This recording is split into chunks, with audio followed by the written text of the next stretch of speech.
এই মুহূর্তের সবচেয়ে বড় খবর ত্রিপুরার রাজধানী আগরতলায় চাঞ্চল্যকর ঘটনা। ৭ বছর বয়সী এক নাবালিকা শিশুকন্যাকে ধর্ষণের মূল অভিযুক্ত প্রসেনজিৎ পালকে গ্রেপ্তার করল পুলিশ। অভিযুক্তের বাড়ি নাকি মধ্যডুকলি এলাকায়। রাজ্যের বিভিন্ন সংবাদ মাধ্যমে খবরের ভিত্তিতে এই পদক্ষেপ নিয়েছে পুলিশ প্রশাসন। তদন্তে নেমে প্রাথমিকভাবে অভিযুক্তের বিরুদ্ধে সুনির্দিষ্ট প্রমাণ পাওয়া গেছে বলেই পুলিশ সূত্রে খবর।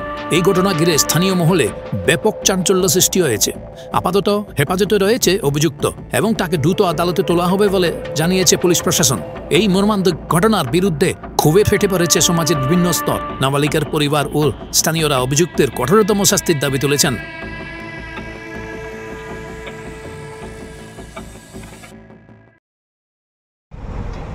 গত 19 তারিখে মহিলা থানা আগরতলা পশ্চিম মহিলা থানাতে একটি অভিযোগ হয় যে একটি নাবালিকা ধর্ষণ হয়েছে। তো ঘটনা বিস্তারিত যেভাবে অভিযোগ করা হয়েছে সেটা হচ্ছে প্রকৃত ঘটনা হচ্ছে 9 তারিখে একটি নাবালিকা মেয়ে তার প্রতিবেশীর বাড়িতে যাওয়ার পর একটি ছেলে, সে প্রাপ্তবয়স্ক ছেলে একটি, ও তার সাথে তাকে জোরপূর্বক ধর্ষণ করে এই ধরনের অভিযোগ।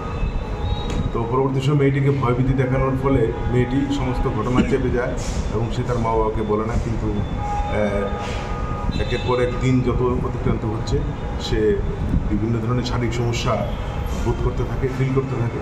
তো পরবর্তী সময় সে গত 17 তারিখে সে তার মার কাছে সমস্ত ঘটনা খুলে বলে। তখন তার মা তাকে নিয়ে প্রথমে হসপিটালে যায় এবং ডক্টর সঙ্গে সঙ্গে তাকে হসপিটালে ভর্তিও করে।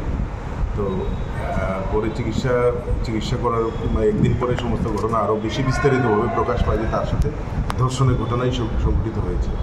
এবং ওনারা গত 19 তারিখে আমাদের কাছে একটি লিখিত অভিযোগ করে, যে লিখিত অভিযোগের ভিত্তিতে আমরা একটি সুনির্দিষ্ট কেস নিই এবং গতকালকে এই ঘটনার যে আসামি বা দোষী বলে অভিযোগ করা হয়েছে তাকে আমরা গ্রেপ্তার করি এবং আজকে আমরা তাকে কোর্টে প্রেরণ করা হয়। নাম কি এবং কোন জায়গা থেকে গ্রেপ্তার করুন? এটা মধ্যডুকলি এলাকা। কী কী ধারা প্রয়োগ করা হয়েছে? ধর্ষণ, মূলত ধর্ষণ। এবং যেহেতু মেয়েটি বয়স 7 বছর, তো তার এখানে পক্সো একটু আসবেই। অভিযুক্তের নাম কি? অভিযোগ করেছে ওর মা। না, যে যাকে গ্রেপ্তার করা হয়েছে, যাকে আটক করা হয়েছে তার নাম হচ্ছে প্রসেনজিৎ। বাড়িটা মধ্যডুকলি এলাকা। ওরা কি এক এলাকার? হ্যাঁ, এক এলাকা, প্রতিবেশী।